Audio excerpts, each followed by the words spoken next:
Claro, Fernando, com prazer. Bom, eu nasci no Rio de Janeiro, eu me graduei em Engenharia de Computação na PUC do Rio.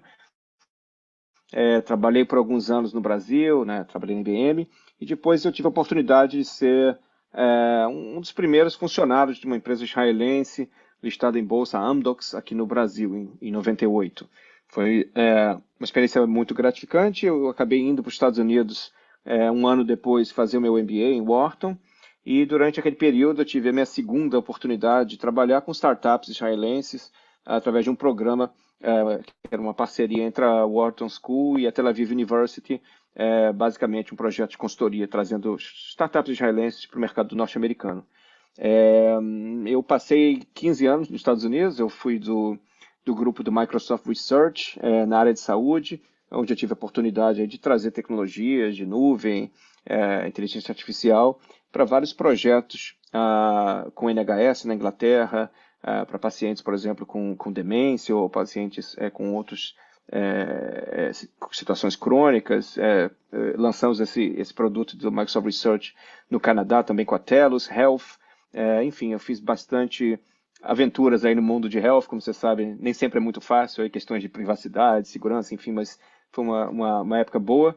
E depois a gente acabou tirando um projeto do Research que se chamava Red Dog, e hoje ele se chama Microsoft Azure, que eu acho que todo mundo conhece, ou Azure, ou Azure, como as pessoas pronunciam, que hoje é um grande business. Naquela época nós éramos 6 pessoas lá em Redmond tentando comercializar nessa plataforma. Basicamente é isso. Eu voltei para o Brasil em 2014. Eu criei a Acelera Partners, que foi o primeiro parceiro da Microsoft Ventures aqui na América Latina. Fizemos um investimento na ACE, na Aceleratec, e trouxemos aí algumas empresas também israelenses para o Brasil, a Taranis, por exemplo, na área de agricultura, enfim, várias empresas israelenses que estavam sendo aceleradas na Microsoft, e fizemos o investimento anjo e trouxemos aí para o mercado brasileiro. E em 2016 eu recebi o convite da Microsoft para regressar full-time, pedi a eles que me relocassem para o Oriente Médio, já que eu já tinha passado 15 anos nos Estados Unidos, e aí, desde então, eu estou baseado em Tel Aviv, em Israel. Deixei a Microsoft novamente em 2019 e hoje eu atuo como advisor de algumas startups de inteligência artificial e tenho algumas atividades também com algumas corporações no Brasil. Excelente, uma experiência internacional maravilhosa. E, bom, começando nesse tópico aí, né, de Israel, de ecossistema de inovação de Israel, como é que foram esses 2 anos de pandemia, quase 3, né, para o ecossistema israelense? O que isso trouxe de impacto positivo, as transformações, se novos setores, se saúde ganhou uma importância ainda maior? É uma boa pergunta, Fernando. Olha, veja, eu trabalho bastante com a Startup Nation Central, né, que é uma organização não governamental. Eles são liderados hoje pelo CEO Avi Hasson, que veio do governo de Israel, ele que, na verdade, criou o grupo de inovação dentro do governo. E é uma organização muito interessante. Ele fala espanhol, ele tem pais latinos, então eles agora têm trabalhado mais com a América Latina. E, na realidade, né, como nós sabemos, acho que não tem muita gente que não passou alguns apertos nesses últimos 2, 3 anos, mas de um modo geral eu vou te dizer que, em termos de a gente olhar só os números que são publicados, tanto pela Startup Nation Central como pelo governo, o Ministério da Economia de Israel, Israel teve um recorde no ano passado. Acho que no primeiro semestre só o montante investido em V6 foi maior do que o montante inteiro do ano anterior. Então, assim, cresceram os investimentos. A área de saúde é uma das 3 mais que estão crescendo mais. A área de fintech também está crescendo bastante.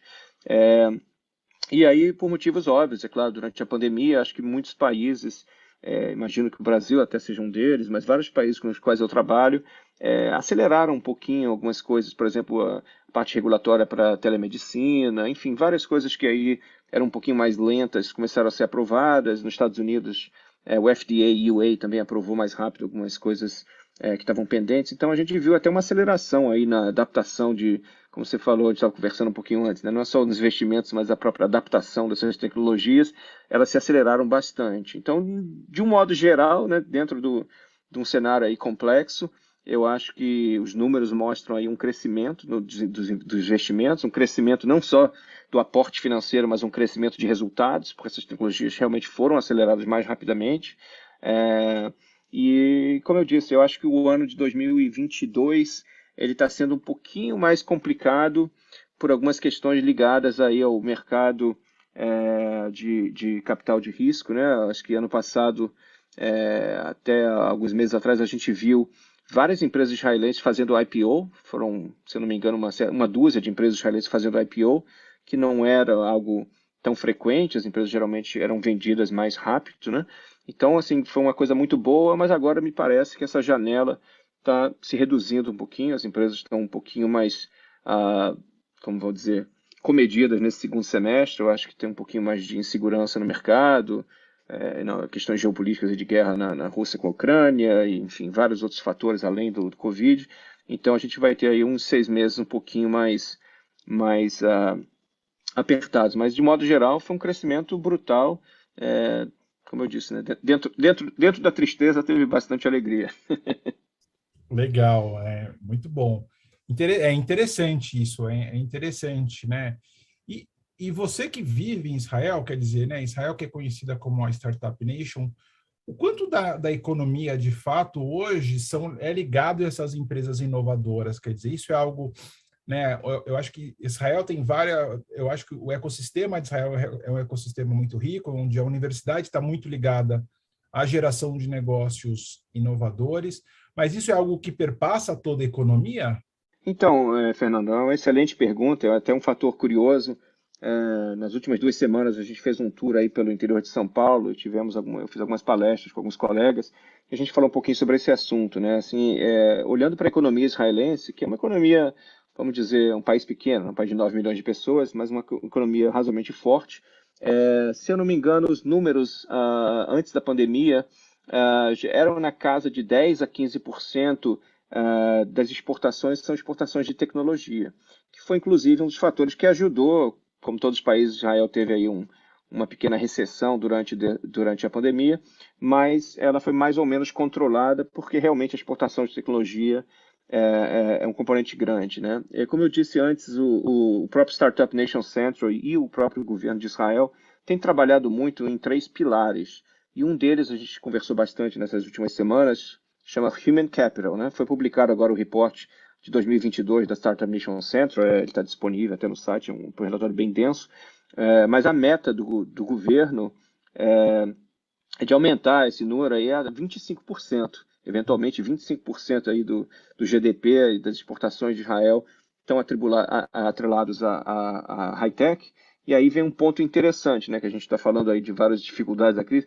A maior dificuldade agora é a gente atrair mão de obra qualificada, né? A gente teve agora uma imigração forte vindo da Ucrânia, muitas empresas israelenses tinham feito um outsourcing de tecnologia para alguns centros de desenvolvimento na Ucrânia, mas de uma maneira geral, o maior desafio para esse crescimento é realmente trazer grupos que hoje não estão em high-tech, algumas minorias, alguns grupos que não é uma grande meta e é hoje um dos fatores mais determinantes aí desse sucesso. Interessante, nossa, interessante. E, quer dizer, e uma das questões que a gente estava discutindo antes é o quanto que a internacionalização, quer dizer, Israel tem que internacionalizar, né? É um país relativamente pequeno que tem essa necessidade de internacionalizar de praticamente todos os seus negócios. Isso é verdade? Sem dúvida nenhuma, Fernando. Quer dizer, vou responder em duas partes a sua pergunta, né? Sobre um aspecto cultural, até porque já é um país muito pequeno, né? Israel tem se você olhar a área de Israel, acho que é mais ou menos equivalente ao estado do Sergipe, assim, é realmente de fato pequeno. Então, os israelenses, culturalmente, né, até porque eles passam muitos anos no serviço militar, que é muito intenso, eles gostam muito de viajar pelo mundo. A maioria dos israelenses já foi à América Latina, já foi à Ásia, já foi para a Europa, e com a pandemia ficou muito difícil viajar. Hoje a gente viu que diminuíram já as restrições para viajar. O aeroporto Ben Gurion às 4 da manhã está absolutamente lotado essa semana. Então, esse é um lado cultural, né? Agora, do lado de negócio, como você falou, né? Acho que a gente falou isso um pouquinho no evento na semana passada lá em São Paulo. Algumas vantagens do Brasil se tornam desvantagens e vice-versa. Quer dizer, você bem ou mal, você consegue, né? O Brasil é uma grande economia, sobreviver se você tiver boa penetração no mercado brasileiro, né? No caso de Israel, quer dizer, você nem cria sua startup se você for almejar só vender dentro de Israel. São 9 milhões de pessoas, quer dizer, não é um mercado que se justifique. Então, eu acho que empresas já nascem globais, isso aí, com ou sem pandemia, já era um fato, mas agora eu acho que um dos benefícios que a gente vê hoje é que há restrições, quer dizer, no passado se acreditava muito de que você tinha que estar viajando para desenvolver projetos e tal. Hoje em dia a gente vê que muitos projetos de tecnologia podem ser feitos remotos, então isso está ajudando bastante, não somente os israelenses a levarem sua tecnologia para fora, mas desde que abriram os voos, alguns meses atrás, eu já recebi várias delegações de países europeus. Então a gente tem assim uma frequência de visita do exterior. O presidente do Equador teve em Israel agora, no Startup Nation Center. Então a gente está vendo aí uma interação muito forte, tanto no setor público como privado, não só de saída de israelenses para fazer negócio de fora, mas de muitas visitas aí chegando do Brasil e de outros países. Muito bom, muito bom. E você que é brasileiro e que agora mora em Israel, quer dizer, eu acho que exatamente isso. O Brasil é muito voltado. O Brasil é um mercado grande, né? E por várias questões a gente tem a internacionalização é uma baixa prioridade para as empresas brasileiras. O que você acha que é necessário na prática, né? Para você, de fato, ser mais inserido globalmente? Quer dizer, isso tem um aspecto que é cultural, segundo as redes de apoio. É uma boa pergunta. Eu acho que tem alguns elementos, como você falou, né? O primeiro diz, né, a necessidade é a mãe da inovação, né? Então, às vezes, não é por um acaso que o israelense aprende outros idiomas, não é porque ele tem algum dom extraordinário, é porque realmente são 13 milhões de pessoas no mundo que falam hebraico. Então, você tentar falar o seu idioma para negócios, você já nem sai do lugar, né? Então, eu acho que existe essa questão. O português, ainda que não seja dominante aí no mundo, acho que as pessoas conseguem se virar um pouquinho com o espanhol e tal, então às vezes fica um pouquinho mais acomodado, mesmo que o inglês não esteja muito desenvolvido, etc. Então, eu acho que tem uma questão aí de necessidade. Eu acho que existe aí uma questão não sei, talvez mesmo de curiosidade, como eu falei. Eu acho que os israelenses, mesmo o pessoal que não é empreendedor de high-tech, eles têm essa curiosidade de viajar pelo mundo, de ver outras culturas. Eu acho que muita gente no Brasil também gosta, mas acho que o Brasil também é tão grande e tão bonito que às vezes a gente fica com preguiça de sair do país, né? E obviamente eu acho que tem questões econômicas. Logicamente, eu acho que com a questão cambial não está tão barato viajar para o exterior. Eu acho que isso aí vai dar talvez uma segurada. Mas como eu disse, por outro lado, a gente tem feito vários eventos online, apesar do pessoal estar um pouquinho fatigado aí com Zoom, etc. Eu acho que existem muitas oportunidades. A gente está fazendo vários cursos entre Israel e Brasil online, por exemplo, e a gente acha que está melhorando aí nas tecnologias. Agora está muito na onda o metaverso e realidade aumentada. Acho que, enfim, eventualmente a gente vai ter a oportunidade de trabalhar remotamente, mas de uma maneira um pouquinho mais quase real, né? Legal. E você já teve, né, você comentou que você já teve a oportunidade de trazer algumas empresas israelenses para o Brasil. Como é que é? É um processo muito desafiador, quer dizer, ou tem muitas, eu imagino que em vários segmentos, né, a gente tem soluções de Israel que tem muito fit com o Brasil. Quão desafiador é trazer soluções para cá?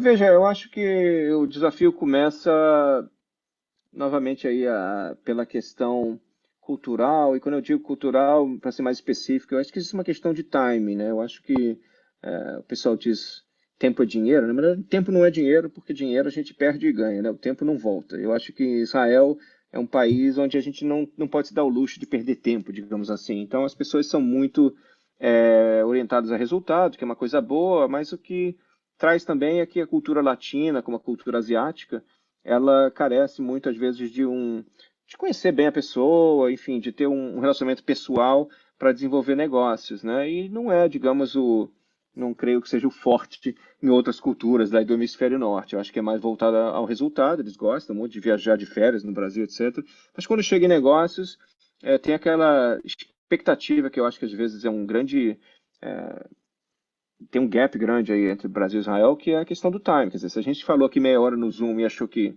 é uma boa ideia, como é que a gente começa, né? Então, não tem aquela de vamos tomar outro café, vamos falar mais um pouco. O que você precisa para a gente começar? Então, acho que tem um senso de urgência aí, que às vezes é um pouquinho difícil culturalmente da gente quebrar essa barreira, e existem as questões também logísticas, né? Assim, eu venho trabalhando com algumas organizações, até mesmo, como a gente falou, algumas organizações brasileiras não são necessariamente preparadas para trabalhar de uma forma global. Então, às vezes, a questão contratual, que, como a gente sabe, a questão só de jurídico, a questão de impostos no Brasil é muito complexa, né? Até para o brasileiro entender, quando você põe isso no contrato com alguém do exterior, às vezes também porque o contrato pode estar até em português, quer dizer, acaba que gera alguns ciclos aí de revisão e de, digamos, de questões administrativas ou burocráticas que podem ser uma barreira inicial e aí como o tempo é escasso, a gente às vezes acaba dizendo, bom, então vamos fazer em outro lugar que é mais rápido, digamos assim. Então acho que a gente tem que investir um pouquinho em, número um, simplificar alguns desses processos, no máximo possível, né?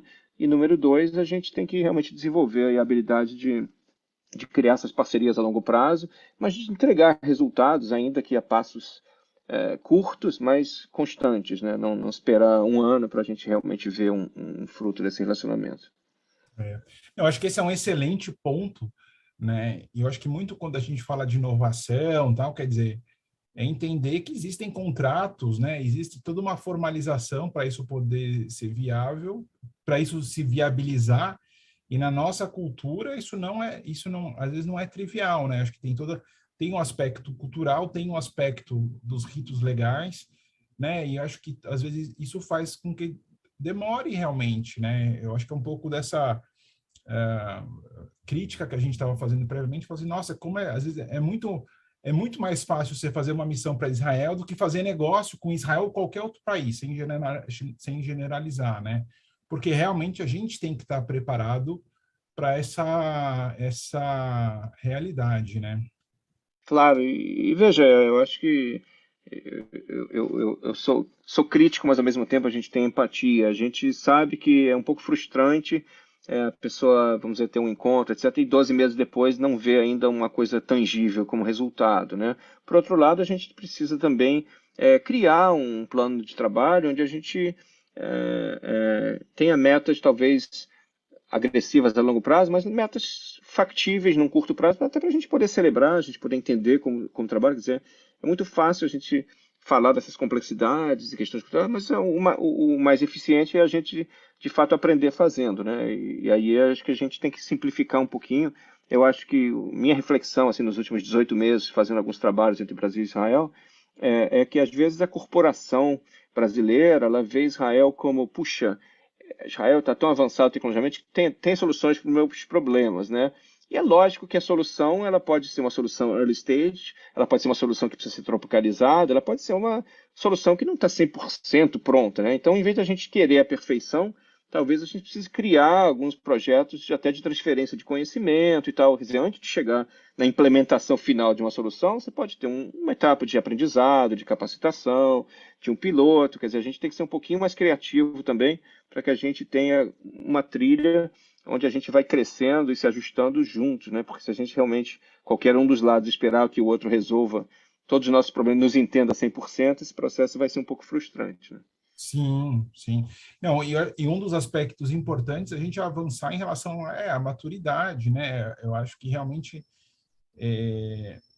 eu acho que é super válido conhecer Israel, conhecer a cultura, conhecer tudo que faz lá, mas acho que realmente a prioridade é fazer essas conexões, fazer essas relações comerciais, que são muito mais desafiadoras, acho que exigem mudanças, né, e entender a realidade local.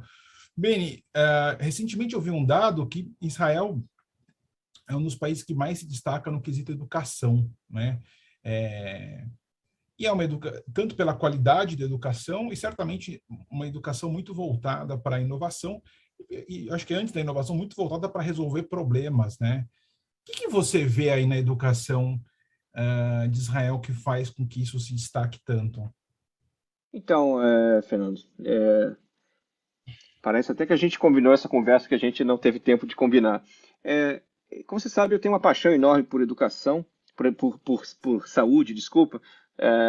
Não sei se é coincidência ou não, mas meu pai é médico e minha mãe é professora, então eu sempre tive essa Uhum.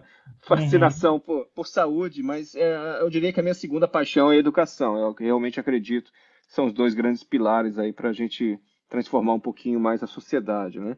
E o que acontece? Uma coisa que eu mesmo, até por eu ter dois filhos em idade escolar, né? A gente sempre tenta comparar um pouquinho, né? Brasil, Estados Unidos, Israel, o que que é melhor, o que que é pior, e não tem nada perfeito, né? Uma das coisas que me chocou um pouquinho quando eu fui para Israel e eu comecei a conversar com pessoas que já viviam lá há mais tempo, é que assim, se a gente olhar em termos de ranking, né? Você tem esses rankings do próprio Ministério da Economia, da Educação, desculpa, onde você vê aí Israel comparado com a maioria dos países mais desenvolvidos, ela não é das piores em termos de educação, mas também não é das melhores, ela é mediana, né? E aí a gente fica pensando como é que a gente sai de uma educação média, que não é maravilhosa, mas também não é péssima, e a gente vai para esses saltos aí, essas empresas que vão realmente mudar o mundo, as Waze e etc., né? Até porque as universidades, como Technion, como outras, Weizmann Institute, são muito fortes. A gente fica pensando, como é que a gente sai de uma escola média para um ensino tão avançado, né? E aí eu gastei bastante tempo, eu investi muito tempo tentando entender isso, e uma das pessoas que me ajudou foi uma pessoa bem conhecida, ela se chama Imbala Lier, ela escreveu um livro chamado Chutzpah, e nesse livro ela conta como que são educados os filhos em Israel, né? Com muita liberdade, com muito risco. Quer dizer, os pais são bem mais tolerantes a risco. Por exemplo, né, agora eu estou com essa barba aqui, a gente teve um feriado, a gente não faz a barba por algumas semanas, chama Lag BaOmer, a gente acende fogueiras, né? Se você pensar assim, uma criança de 8 9 anos acendendo uma fogueira, me parece uma coisa um pouquinho assustadora para os padrões de educação que eu tive no Brasil, pelo menos. Israel não é que não é monitorado, mas enfim, as crianças elas tomam alguns riscos maiores, elas voltam sozinhas da escola, meus filhos voltam da escola sozinhos com 8 9 anos de idade. Quer dizer, não é que não há perigo, né? Mas é que as pessoas têm uma tolerância a risco um pouquinho maior, né? Com responsabilidade, mas. E aí, enfim, eu acho que existe uma questão que é um dado que eu aprendi também recentemente, que na realidade, se você pegar a média do aluno israelense, ele é pior em matemática do que um aluno que estudou na Coreia ou no Japão e etc. Mas se você olhar sobre o pacote inteiro educacional, tirando a questão puramente acadêmica, né, curricular, a quantidade de atividades extracurriculares que eles têm na escola, que criam, na verdade, oportunidades de aprendizado de coisas que a gente fala muito em empreendedorismo, mas se a gente pensar bem, a gente não aprendeu na escola nem na universidade, que é como trabalhar em equipe, como você se adaptar a mudanças. Quer dizer, muita gente cobra das pessoas hoje em dia essas atitudes, mas elas não são ensinadas, né? Ou, pelo menos na minha época, não foram ensinadas. Então, acho que respondendo de uma maneira um pouco mais sucinta, o sistema educacional em Israel ele é razoavelmente bom, mas não é maravilhoso e nem é péssimo, mas eles têm aí uma maneira, uma metodologia de dizer, talvez você não vai ser o melhor aluno de geografia ou de história ou de matemática, mas certamente você vai se virar. Se a gente soltar você na floresta, você vai voltar para casa, você vai sobreviver. Se você tiver com uma equipe numa guerra, num conflito militar, você vai ajudar o seu colega que está machucado, você vai, enfim, saber lidar com outras questões existenciais que vão se aplicar, obviamente, na sua carreira profissional, quer você seja um empreendedor de uma startup ou um executivo, elas certamente vão te ajudar bastante lá na frente, especialmente em momentos como esse que a gente vive hoje. Excelente. E nesse contexto, né, um dos aspectos mais marcantes é o serviço militar, né, obrigatório em Israel. Com De certeza. fato, De fato, até não sei se é um tabu, mas é uma questão para muitos imigrantes, inclusive muitos brasileiros que foram para Israel, leva um tempinho a gente a entender, né? A gente, por exemplo, é, no Brasil, nos Estados Unidos, alguns países onde talvez a questão militar é um pouquinho menos relevante, digamos, para a massa da população, a gente valoriza muito no nosso CV o que, puxa, eu trabalhei na Microsoft ou na Google, eu estudei em Harvard, eu estudei em Wharton. São nomes que dizem, puxa, então você deve ser competente, você deve ser esforçado, né? Em Israel, a primeira pergunta que eles fazem é: "Putz, que grupo, que divisão do exército você estava?" Aí os caras criam as siglas lá. Eu estava na 8200, 8.200, que todo mundo conhece, elite e tal. Mas tem tantos grupos e cada um tem a sua própria característica, a sua própria cultura, que na realidade isso vira um pouquinho da sua identidade. Se você estava no grupo tal, tal, tal da aeronáutica, você é uma pessoa muito assim, assim, assim. Então, existe essa questão militar que não é só o que você de fato fez do ponto de vista militar, mas é baseado onde você está, existe uma certa hierarquia, né? Existe um percentual de pessoas que vai ser aceito naquele grupo, existe algumas características das pessoas que estão naquele grupo que determinam muito algumas trajetórias profissionais. Então, para o imigrante é um pouquinho difícil entender isso, né? A gente nem sabe que grupos são esses ou o que se passou nesses grupos, mas as histórias que a gente ouve são histórias marcantes. Você passa 3 anos da sua vida em situações bastante delicadas, e você desenvolve, na realidade, também amizades que, em muitos casos, vão ser o seu co-founder da sua startup, vai ser aquele cara que estava ali com você carregando fuzil ou pilotando o helicóptero. Você vai ver que, bom, se a gente consegue fazer isso, a gente consegue fazer uma startup junto, ou duas ou três. Então, acho que existe essa questão aí de brand, e existe essa questão também de relacionamento, de confiança. Né? Excelente, excelente, muito, muito, muito, muito interessante, né? Eu acho que tem vários livros maravilhosos sobre Israel, acho que o Startup Nation é um deles. Beni, e você sempre você teve várias passagens na área de saúde, né? Eu também, quando estive em Israel, quer dizer, tem toda uma questão exatamente, né, de saúde em Israel. O que você vê na saúde de Israel, assim, ligado à inovação, à gestão, que mais te chama a atenção? Então, aqui o que mais me chama a atenção, Fernando, é aquela coisa. Eu acho que além das tecnologias serem extremamente avançadas, e não somente, mas obviamente, como a gente sabe, em parte também até baseado nos avanços feitos por questões militares. Quer dizer, por exemplo, a startup de agricultura que eu investi, ela mapeava plantações e ajustava com inteligência artificial a questão de pesticidas e tal, porque aquilo ali foi inicialmente criado para mapear territórios em guerras, né? Então você acaba reutilizando tecnologias para outros cenários. Na área de saúde, o que a gente vê muito em Israel primeiro que a área de medicina em geral, os hospitais, o Sheba, enfim, tem uma longa lista aí de hospitais muito conhecidos, o Hadassah em Jerusalém, que são já considerados realmente muito avançados, não somente no tratamento de câncer ou algumas outras questões, mas porque realmente investem muito em pesquisa, né? Assim como o Einstein tem lá o grupo de startup, né? Todos os hospitais grandes de Israel também têm um grupo de inovação, de startups, enfim, eles atuam no ecossistema de saúde, também com multinacionais, também com médicos de outros países. Eu acho que existe essa questão da inovação tá lá, mas como eu disse, existe uma questão muito é, quase que altruísta, né? Existe um conceito em hebraico que chama tikkun olam, né? Tikkun olam, na realidade, é você consertar o mundo, né? Esse é um princípio um pouco mais judaico, filosófico, que a gente não está aqui só para a gente se divertir, só para a gente ficar feliz, isso também é importante, né? Mas a gente está aqui para deixar o mundo melhor do que quando a gente nasceu, né?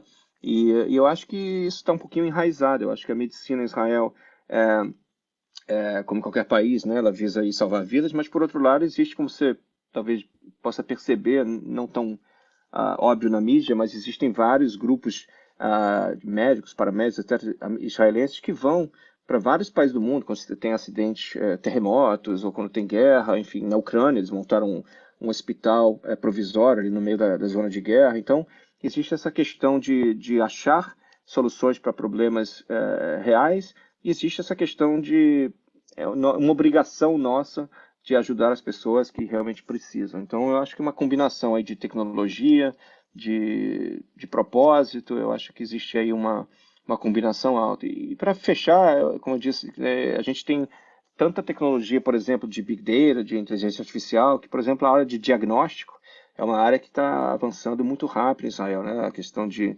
utilizar tecnologias como realidade aumentada, como Big Data, como inteligência artificial, para fazer diagnóstico de doenças, etc.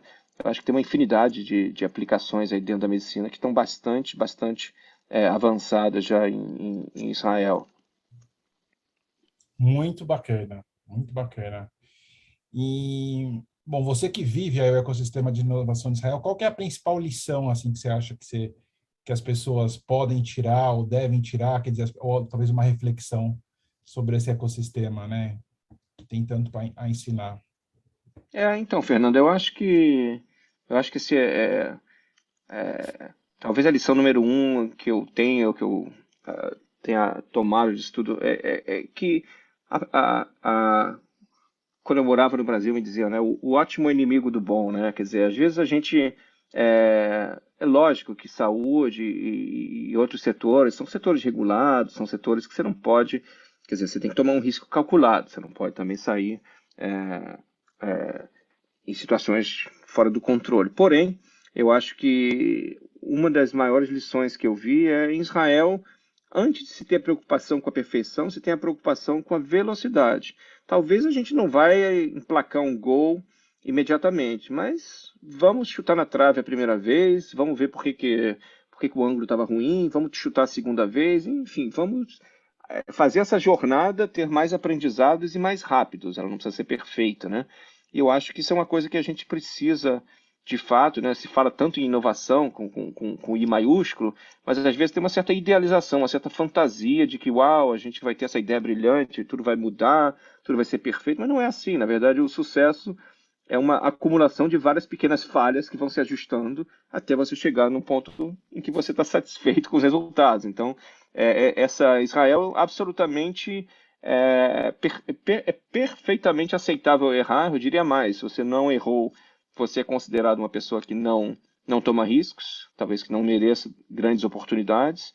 E eu estava conversando em São Paulo com o pessoal, né? Existe um evento, inclusive, que é muito famoso em Tel Aviv, eu participei algumas vezes, que ocorre em outros países também, a gente está tentando até trazer para o Brasil, que se chama Fuck Up Nights. Fuck Up Nights é um evento onde médicos, advogados, CEOs vão se expor, eles inclusive se aplicam, esperam numa lista para serem selecionados para terem o prazer de sentar, de ficar em pé num palco em frente a 300 pessoas para contar os maiores erros mais grotescos que eles fizeram na carreira deles. Você imagina, não sei se no Brasil pegaria muito bem um médico, um advogado ou um CEO abrir de forma tão direta suas falhas, mas lá na verdade é um ponto positivo. Puxa, que legal que você aprendeu, que você compartilhou, que agora você vai fazer erros diferentes. Então é uma questão aí de falar de ecossistema, né? Mas é um ecossistema muito transparente, é um ecossistema que você fala, puxa, eu quebrei 3 empresas, essa quarta eu não vou quebrar, essa quarta vai dar certo, né? Chega a ser até um pouco de humor, mas é realidade. Se a gente olhar algumas dessas startups que viraram unicórnios, os fundadores estão na quarta ou quinta startup. Na primeira e a segunda não resultaram em muita coisa, a não ser um aprendizado. Então eu acho que essa mentalidade, a gente vê, olha, até a gente chegar na perfeição, vamos fazer uma coisa razoavelmente boa e vamos garantir que a gente realmente tenha os aprendizados, que a gente compartilhe com outros também, para que as outras pessoas aprendam com os nossos próprios erros, né? Acho que é uma questão aí de realmente ter essa chutzpah, né? Essa cara de pau e não ter medo de errar, não ter medo de se expor, né? Muito bacana, Beni. Gostei dessa conversa. Muito bom, muito bom. Espero Sempre um em prazer. breve ter a oportunidade de encontrá-lo em Israel, se não aqui em São Paulo, mas eu acho que, acima de tudo, a gente tem que, né, continuar essa troca, esse aprendizado. Isso é extremamente importante. Eu acho que só destacar, eu acho que essa questão de aprendizado que você falou não precisa ser ótimo. Eu acho que na área de saúde a gente tem, né, eu acho que principalmente quem é assistencial quer fazer tudo perfeito. Eu acho que isso para a inovação, né, não sendo assistência, eu acho que a gente tem que realmente ser, né, ter esse olhar de melhorar sempre, né? Eu acho que olhar aqui no momento atual que as coisas estão tão caras, olhar para custo de uma forma bastante ferrenha, né, fazer o controle de custo e fazer uma inovação muito focada no pé no chão, né, buscando resolver o problema no longo prazo, é muito interessante, né, e buscar achar soluções. Bem, uma ótima viagem de retorno para Israel, foi muito bom falar com você. Muito obrigado pelo seu tempo. Obrigado a você, Fernando. Parabéns pela excelente iniciativa. Acho que você transformou, de fato, esse ecossistema em um ecossistema global. E conte conosco. Acho que a gente tem muito mais ainda a fazer, a aprender. É, Então, estamos aí. obrigado, viu?